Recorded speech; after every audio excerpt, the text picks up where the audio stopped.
Hello, I'm Avery Washington, and this is Intro to Mass Communications class. And today we're having an in-depth discussion on video games.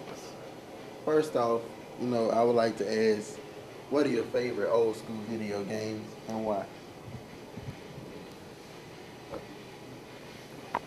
I like a lot of the original games. Of course, being older, I started out with Pong, Donkey Kong, games that weren't so much as violent as there was an objective to them. I'd have to say one of my favorites go back to the Nintendo 64, and that'd be the Mario Kart 64, beginning of its time. Mario Kart's a classic. Yeah. Love Mario Kart. What are your current favorite video games? I like all the Zeldas. I like the puzzle aspect to them and having to figure out things, not using guides. I play instantly football probably every other night or so. I'm a sports games fan myself, so that's cool. Absolutely, yeah. Do you play family video games or hardcore games?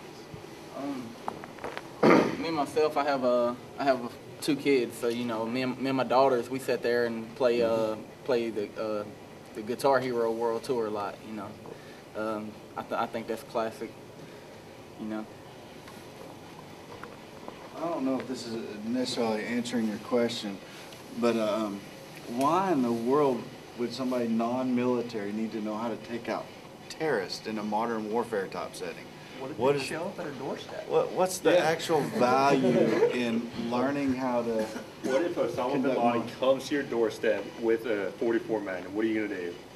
Come on. I would like to think it's college students were smarter than that we wouldn't answer a question like that. This is a serious discussion on video games, being family-oriented thing. What in the world is the benefit of learning how to conduct modern warfare if you're not in the military? It can help you. It's a recruitment tool. Absolutely. Modern warfare is a recruitment tool for the military. Definitely. I mean, that's what I could see the use in recruitment tools or military aspects, but just for pure entertainment, I wouldn't see, and I like war games. I played them as a kid. I just don't see where I would get a joy out of that type of entertainment. I wouldn't see that as entertaining. Well, if you liked your war game when you were a kid, this is our war game. This is like our war game as a kid.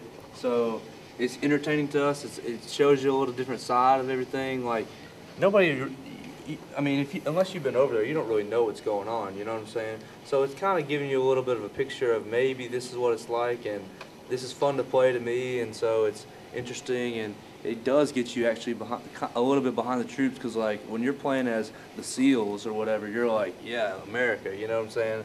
But it's like, it may be our war game for our generation, like your war game for your generation, but it's more shiny and more graphics and better this and better that, and so it may look different to you, but it's the same kind of concept. Is it more graphics or more graphic? Both.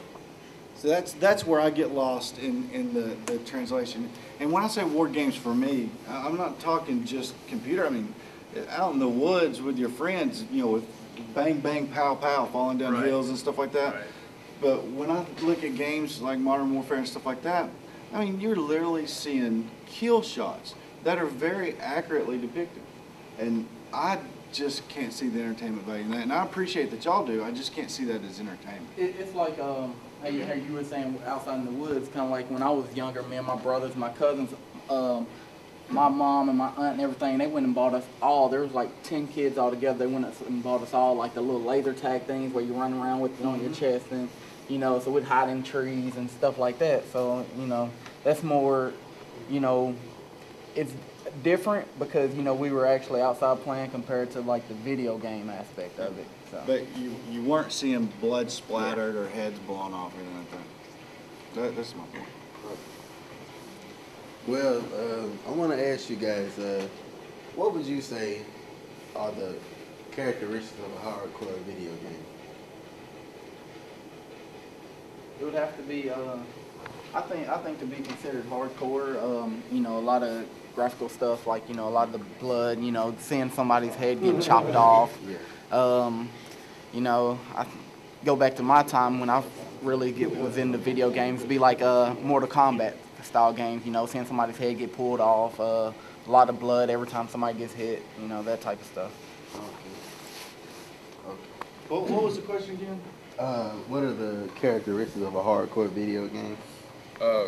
Would you consider Halo a hardcore video game? Because like graphically, it doesn't really show that much, but the whole game is just shooting people and killing people. So, Me personally, I don't consider Halo to be a very graphical, graphic game like that because, you know, like I said, there's not a lot of blood and all that. But I mean, it can be depending on who's playing it, you know, because there is a lot of killing and stuff like that.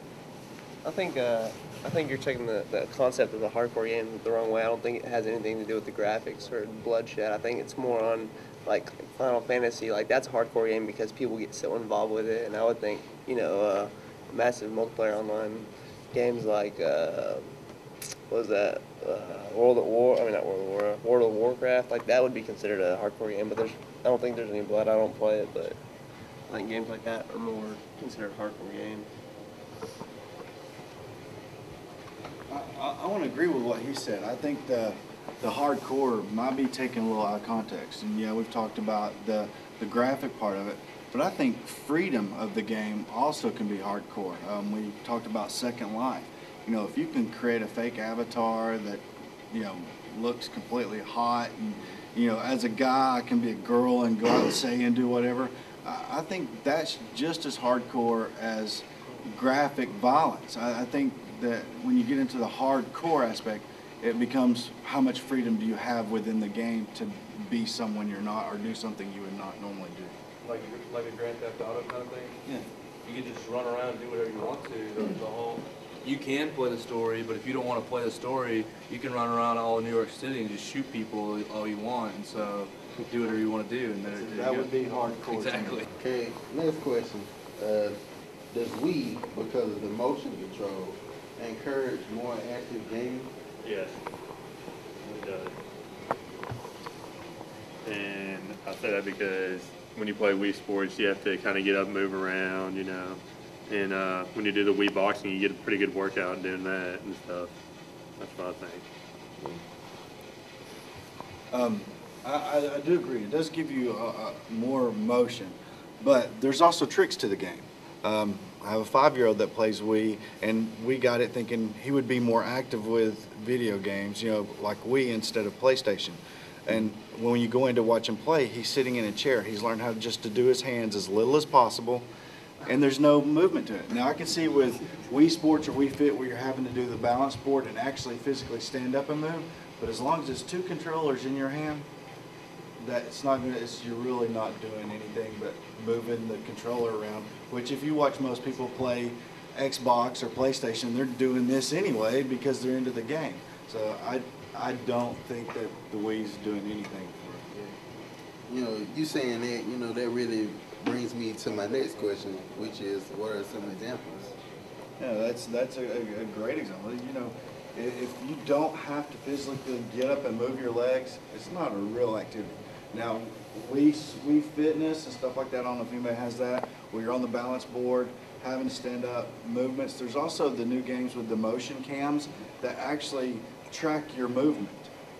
With just the motion sensor with the Wii controls, you can sit on your butt all day long and move your hands as much as you want. And even with the little tennis games, it's a flick of the wrist. You don't have to do the big arm swing. It's the same thing with baseball, bowling.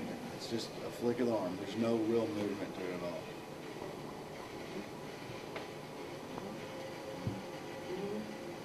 Well, that completes our discussion today. Once again, I'm Avery Washington. Thanks for your time.